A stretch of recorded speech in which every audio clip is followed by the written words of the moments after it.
Hello, everyone. I just want to do a quick check-in video for week 5 of the course, in which we begin to read John Stuart Mill's Utilitarianism. We'll be reading most of the book. We'll skip chapter 5, but we'll read through chapter 4. This is a very readable book, I think, and I think it is the kind of thing. It really is good to read it just as a book, read it as a whole. Of course, Mill is a philosopher defending a certain thesis, but it's more wide-ranging, more comfortably read, I would say, than Kant. It's just very demanding, and I'm just not always clear what he's getting at. With Mill, it's pretty much always clear what he's getting at. So it's written in English, 19th century English, but pretty clear writer, I think, John Stuart Mill. Something that's very modern about his prose style. So it's very readable, I think. One thing about, just to sort of characterize what he's getting at, I think what he's getting at is pretty clear,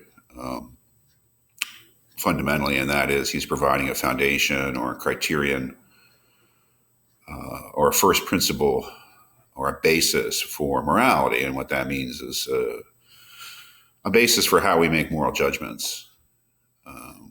Some absolute foundation for it. And what does that mean? Well, it goes way back in philosophy, I would say, to Aristotle, that he makes a distinction between things that we want for their own sake and things that we want for the sake of other things. And it's the things that we want for their own sake that Aristotle will consider the greatest good, which is another way to characterize what Mill is looking for. He uses the Latin expression summum bonum, which I think just means greatest good.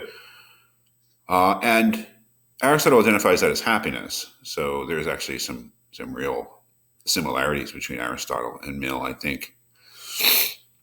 Mill characterizes it as pleasure. Things that we always want for their own sake and never for the sake of something else. As I said, I think in one of the videos, for almost everything, it makes sense to ask, why do you want that?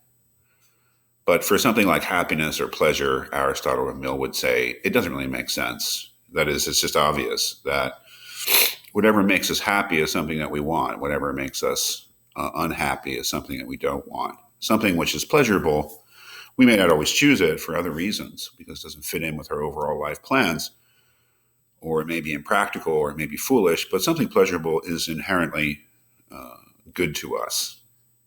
Again, we may avoid it, but for the sake of greater pleasures, right? And something painful is inherently bad, something to avoid. So Mill is looking for, when he looks for a foundation for morality, he's looking for something like that. He's looking for something which is good in itself, not something that's just good for the sake of something else. And it's pleasure, widely understood, including things beyond bodily pleasures. That is that thing that we always want for its own sake. And so that's the greatest good. That's the summum bonum. That's the point. That's the purpose. That's the goal of every action, is to promote pleasure, again, widely understood. Aristotle, in calling it happiness, maybe, and Mill, when he calls it happiness, is perhaps a more accurate term or a less misleading term than pleasure. But that's an issue that he deals with in the second chapter. It's a crucial chapter for this book, and that is the saying that pleasure is the good.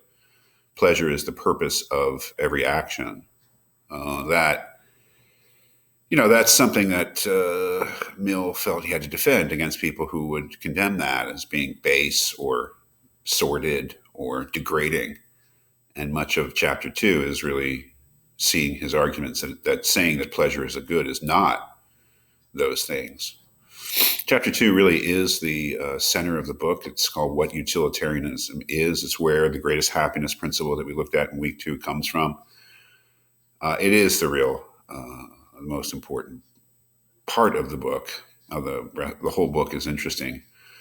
But chapter 1 is important too, because it explains sort of what he's getting at when he's looking for a foundation. He's looking for a first principle of morality. He's looking for a criterion for moral judgment.